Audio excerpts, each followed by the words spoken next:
Hey everyone, how are you doing today? So today I was kind of messing around and decided that I'd bring back an old tradition of mine. That tradition being the death parks of Rollercoaster Tycoon 3. So to get us started with everything on here, I sort of set up a miniature version of the park that's eventually going to be created. So along the strip here that I decided to name Tornado Alley, pretty fittingly actually, we've got a couple of food stalls and a bunch of rides. So let me go ahead and give you the grand tour real quick. Starting with the food, we have moldy burgers of an endangered species, which kind of sounds like a punk band name now that I think about it.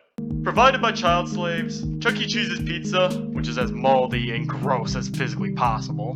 Just a cup of ice. The cream pie. Subway eat shit.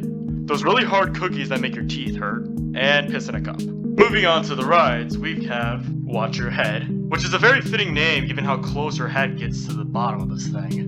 Right across the way, we have the Hypotenuse. Hey, get it, because it's a bunch of polygons. Over on this side, we have a bull riding ride called Hang On, which is fitting given the fact that the only thing protecting you from all the barbed wire fence around it is the fact that you can hang on to this bull. Over on the left here, we have cables built to snap, which is really assuring given how high up you are on this thing. Over here, we have the Coal Mine Safety Inspection Simulator, which of course ends about as well as you expect it to. On the other side, we have Guantanamo Bay, which... yeah, you can kind of guess where I came up with that name for it. And our last ride is called PETA Called. We didn't answer. So now that you've kind of gotten a tour of what this park is all about, let me introduce you to some of the staff members.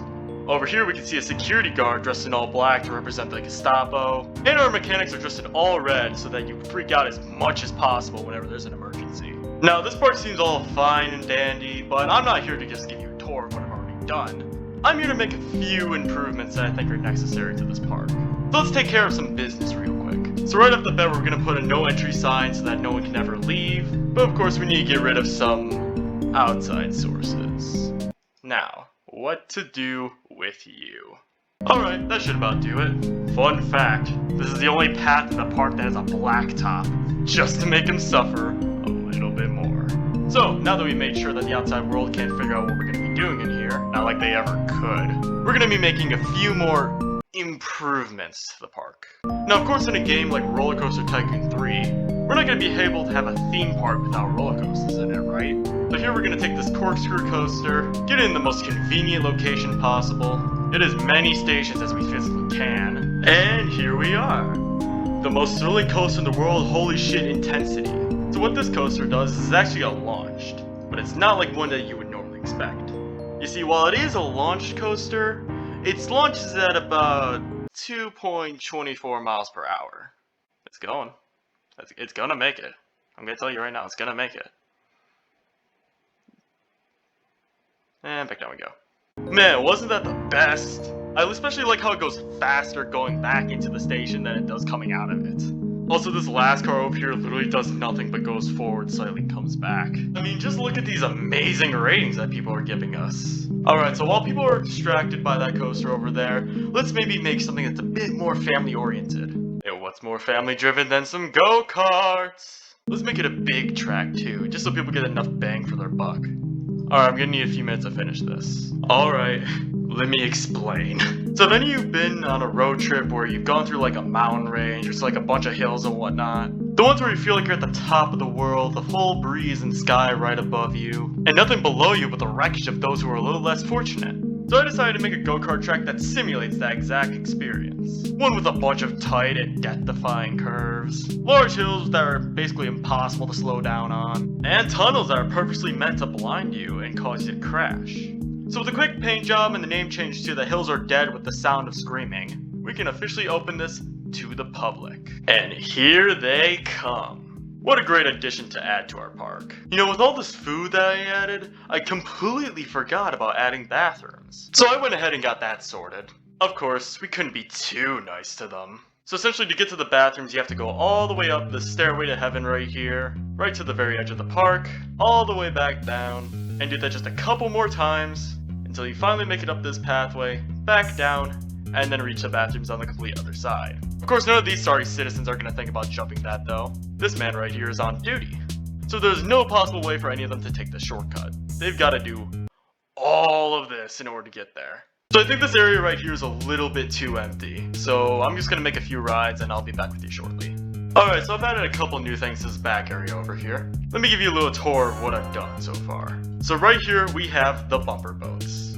Now of course the most fun thing about bumper boats is when you actually hit another person. Unfortunately, due to budget cuts, we wound up only being able to afford one boat, which is why we wound up naming the ride literally just a fucking boat. I also made sure that both the boat and station were completely blue so that you couldn't see at the bottom of this bottomless pit over here. Like seriously, look how insanely deep that is, that's horrifying! Moving on to our next ride here, we have something that I like to call brake check. Now you may think of these launch powered coasters as going way too fast and going all around this one circuit, but I decided to try something different. You see this station? You see this station? You notice how there's a little gap in between? Well, there's a reason for that. So this ride's entire thing is that it takes place all in the span of a second. So you essentially move at like 2,000 miles per hour for 1 second and stop.